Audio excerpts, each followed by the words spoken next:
is the Leaders Anchor Show. Let yourself be inspired by real-world leaders and their experience. Sharing knowledge is what it's all about. Learning from experience. See what real-world leaders have to say.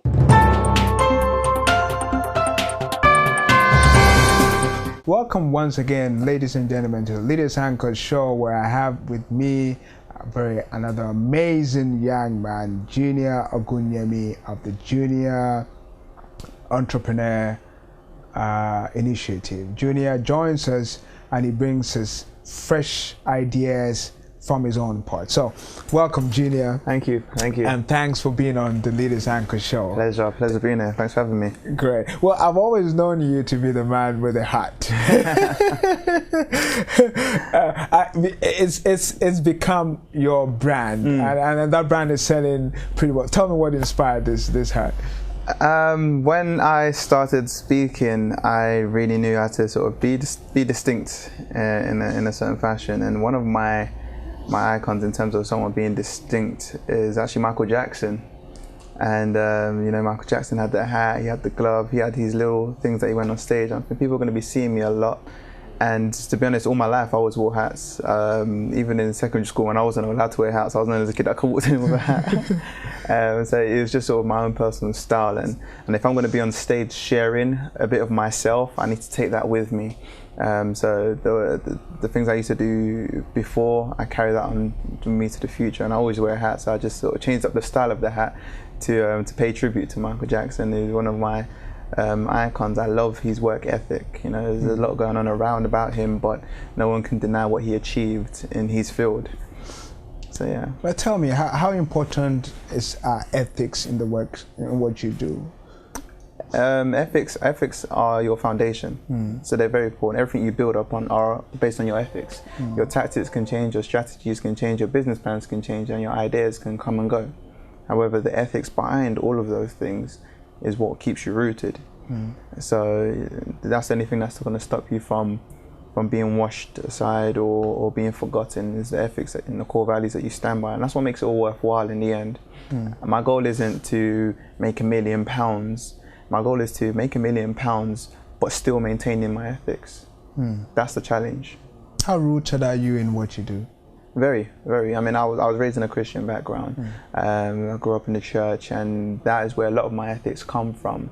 And that's where my perception of myself also comes from. It's not about what my teacher said about me, or what my parents say about me, or even what fans say about me. What does God say about me? What does He say who I am? So that's where ethics plays a big part of it, and that's why it's so important. It's so important, because everything I build comes from that perspective of myself. Tell me what inspired your book. Can I have a look at it and show it to the world? Amazing book he's got here, How to Be a Student Entrepreneur. Tell us about it, Junior.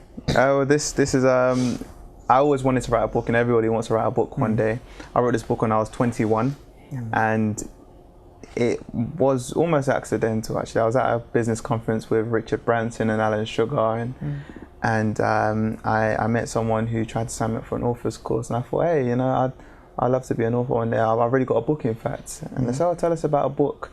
I didn't really have a book at the time, but I was really into business, and I was a student at the time. So I said, the book's called How to Be a Student Entrepreneur. And instantly they were intrigued and said, tell us more. And I was just talking about things that I thought should be in a book like that. And I was just sharing my knowledge, because this is something I've been studying and delivering and teaching for many years prior to that. Lo and behold, I got a publishing contract and wrote the book within 3 weeks, and then 4 months later it was published, launched at London Business Startup Show, and since then my speaking career has sort of tripled. 2 or 3 times a week I'm now in a different school, college, university, teaching principles based on the book. But the reason I was able to write the book so quickly within 3 weeks is because I was already living what was already in the book. So literally it was just in front of me sitting in front of a computer and talking to myself. But I was already living the principles that I talk about, and I was already studying the principles that I share in the book, and I'd already tested and proven that they worked before I even spoke about it on stage. How do you journey every day? How do you journey in achieving your life's purpose? How do you deal with the distractions thereof? and what's your motivation in keeping to this course? I think preparing yourself. You know, if you fail to prepare, you prepare to fail. You know, and also if you're surprised when good things happen to you, it shows that you didn't prepare for it. So everything that I've achieved, from every award that I won, it might not have been so intentional. Like, it was actually a byproduct of me achieving a goal. However, it was expected. Like, me achieving a goal, I'm going to achieve a lot of other things along the way because the goal is so big. So me being able to inspire a generation and kickstart the student entrepreneur buzz, I knew that there was a lot of things that were going to come with it.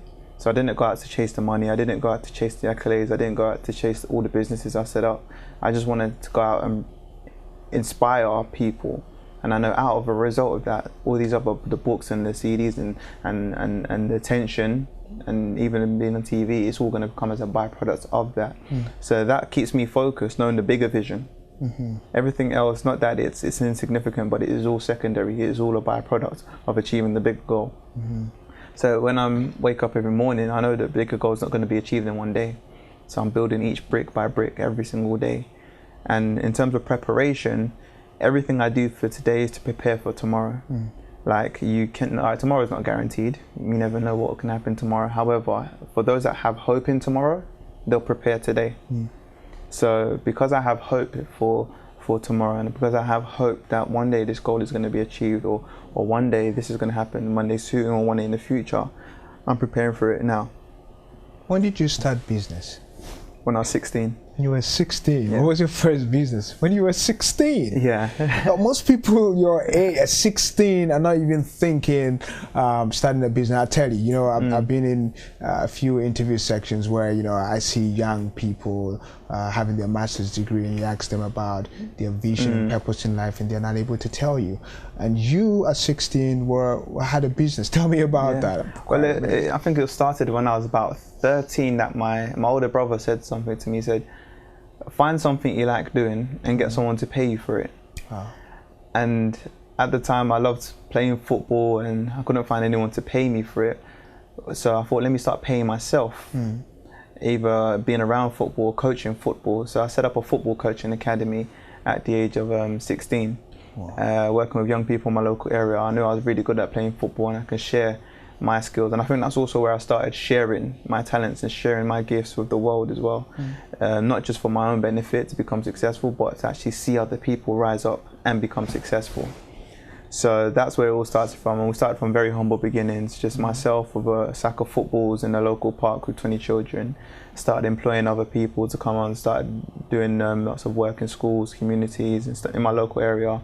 In the space of 2 years, we grew from about 20 children a week to about 85 children every single week, and just venturing out there, got lots of publicity.